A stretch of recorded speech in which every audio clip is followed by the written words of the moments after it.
Nos pingos, nos is, o deputado federal pelo PP do Paraná e que também foi do PSL do Paraná e que foi relator da PEC do voto impresso, Felipe Barros. A pauta justamente aí, evidentemente, a influência do voto impresso, toda essa discussão, voto auditável nessas manifestações. Muito boa noite, deputado. Boa noite a todos os ouvintes, a todos vocês, amigos do Pingos nos Is. É um prazer estar aqui com vocês mais uma vez. Qual que é a expectativa do senhor para esse 7 de setembro e também para essa reivindicação, voto auditável nas eleições aqui no Brasil? Eu tenho certeza absoluta que as manifestações de amanhã serão as maiores manifestações da história democrática do nosso país.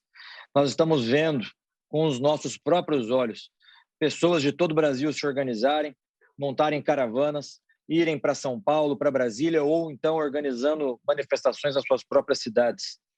Então, eu tenho certeza que serão as maiores manifestações da história do nosso país, superando inclusive as manifestações de impeachment da Dilma Rousseff.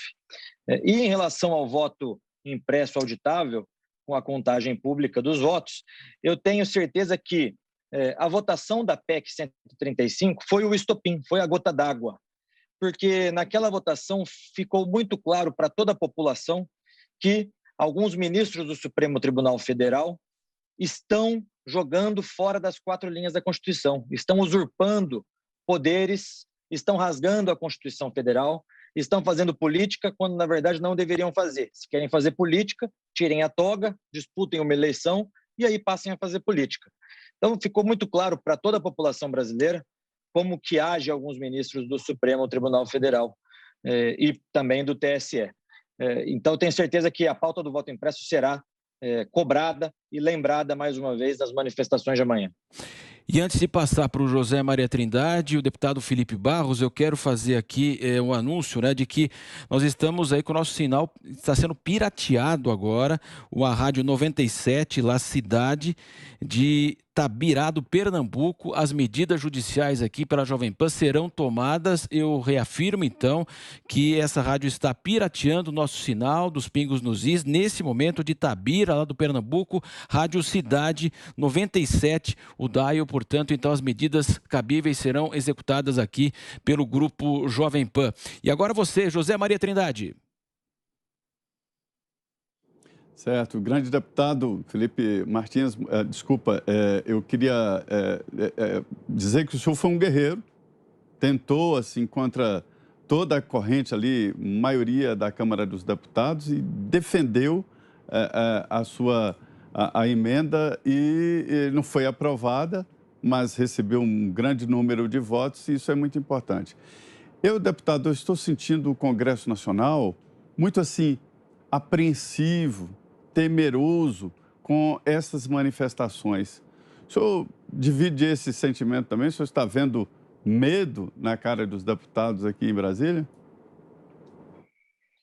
Obrigado, Zé, pelas palavras.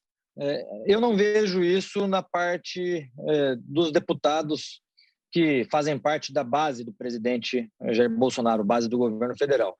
Eu vejo essa preocupação, de fato, em alguns deputados do chamado Centrão, que ora estão com o presidente, ora não estão, e por parte dos parlamentares de esquerda. E tudo isso sendo fomentado por alguns veículos da chamada extrema imprensa, que não tem essa mesma preocupação quando os black blocs vão às ruas. Quando os black blocs vão às ruas, promovem quebradeira, promovem depredação de patrimônio público e privado, essas mesmas pessoas que agora estão preocupados acham que essas manifestações violentas dos black blocs representam o ápice da democracia. A bem da verdade, essas pessoas têm pavor de uma coisa chamada soberania popular. É isso que essas pessoas rejeitam e têm medo. Têm medo do povo nas ruas, cobrando, exigindo que se coloque em prática a primeira parte da nossa Constituição Federal, que todo o poder emana do povo. Agora nós estamos conversando com o deputado Felipe Barros aqui, PSL, ele que foi o relator na comissão especial da PEC, da deputada Bia Kicis, sobre o voto auditável. E agora o seu questionamento, Ana Paula Henkel. Boa noite, deputado. Primeiramente, foi um prazer conhecê-lo pessoalmente nesse último final de semana em Brasília e poder dar os parabéns pela sua resiliência, sua perseverança numa PEC tão importante aí, não apenas para esse ciclo, né, presidencial, mas aí para o nosso caminho democrático com um processo mais transparente, outras camadas de proteção no nosso importante sistema eleitoral. Então, primeiramente, parabéns pela resiliência, a gente sabe que não é fácil. E eu queria comentar, deputado, com o senhor, o que eu ouvi nesses últimos dias que eu estou no Brasil, em São Paulo, em Brasília. Obviamente, encontrei muitos eleitores do presidente Jair Bolsonaro no evento do CIPEC em Brasília, mas eu achei muito interessante que a palavra que eu mais ouvi nesses 2 dias em Brasília, aqui em São Paulo hoje, não foi nem a palavra, nem o nome Jair Bolsonaro, foi a palavra Constituição. As pessoas estão preocupadíssimas com a nossa Constituição e estão, de fato, entendendo que esse executivo vai passar, o presidente Jair Bolsonaro pode ser reeleito ou não, entrará outro ou não, e que se não protegermos a nossa Constituição agora, não adianta se o presidente continue ou outros entrem, que o país vai ser colocado aí num caos profundo, né, numa insegurança jurídica que nós já estamos vivendo. Eu queria que o senhor comentasse sobre esse evento do final de semana e como as pessoas estão aí se aglomerando em torno dessa palavra Constituição. Ana, em primeiro lugar, prazer foi meu em conhecê-la pessoalmente e eu concordo 100% com você.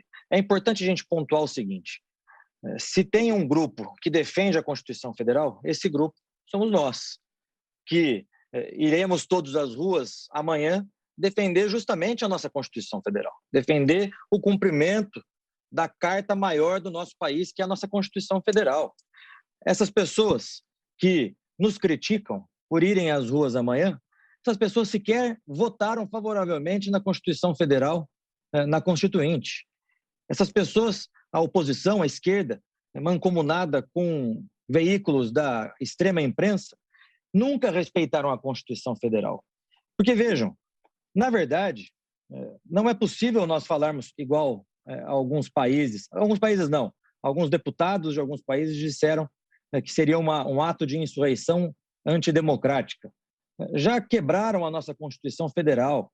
O ministro Alexandre de Moraes, ao abrir um inquérito inconstitucional, abrir um inquérito ele próprio, cuja vítima é ele próprio, cujo juiz é ele próprio, isso já é ilegal e inconstitucional. O ministro Alexandre de Moraes foi além. Ele escolhe os delegados e os agentes da polícia que servem ao próprio ministro do Supremo Tribunal Federal, não respeitando as normas de distribuição dos inquéritos dentro da Polícia Federal. Então, o que nós estamos vivendo e vendo por parte do ministro Alexandre de Moraes, isso já é uma quebra da nossa democracia. Nós estamos indo às ruas para defender a democracia, para defender a Constituição Federal. Eu estarei amanhã na Avenida Paulista, inclusive, com a minha Constituição Federal nas minhas mãos e conclamo todas as pessoas que estão ouvindo a Jovem Pan nesse momento a irem também. Pois não, pode concluir, deputado, pode falar. Tem uma falhada. Então, conclamo todas as pessoas que estão nos ouvindo nesse momento a levarem uma Constituição Federal nas ruas amanhã, em especial na Avenida Paulista, para que a gente possa ter uma fotografia para o mundo inteiro de que nós estamos defendendo a Constituição Federal contra aqueles que a rasgam todos os dias. Muito bem, agora nós queremos ouvi-lo, o deputado Felipe Barros conosco, Augusto Nunes. Deputado, boa noite. Na mesma linha da pergunta da Ana Paula, eu queria saber se o senhor tivesse de escolher 3 palavras de ordem para a manifestação de amanhã, quais seriam? Augusto, liberdade, sem sombra de dúvidas, é a primeira. A segunda, o fim do abuso de autoridade de alguns ministros do Supremo Tribunal Federal. E a terceira, que não podia ser diferente, liberdade para Roberto Jefferson e para Daniel Silveira. Perfeito. Muito bem, agora nós queremos também ouvi-lo, Guilherme Fiuza. Boa noite, deputado. Bem, nós estamos aí a partir de uma manobra que o senhor já descreveu, né, de interferência do Supremo Tribunal Federal no Congresso, começou assim, né, começou com um lobby feito ostensivamente por ministros do STF sobre o Congresso Nacional para barrar esta proposição que o senhor relatou, que trazia um aprimoramento da segurança eleitoral no país. O povo entendeu, a sociedade entendeu que o sistema é vulnerável. Foi demonstrado, né, inclusive o senhor teve um papel importante nisso, foi demonstrado que o sistema não só é vulnerável, como ele foi violado. No entanto, esse problema não foi resolvido. Eu queria saber do senhor quais são as suas expectativas sobre a correção desse problema, ou seja, a criação de um sistema minimamente seguro que possa garantir a confiança da população no voto dela. Porque aquela ideia de dizer assim, vamos enxotá-los nas urnas, até isso hoje em dia está entre parênteses. Tem um asterisco aí, né? O povo não está sabendo se vai poder confiar na eleição.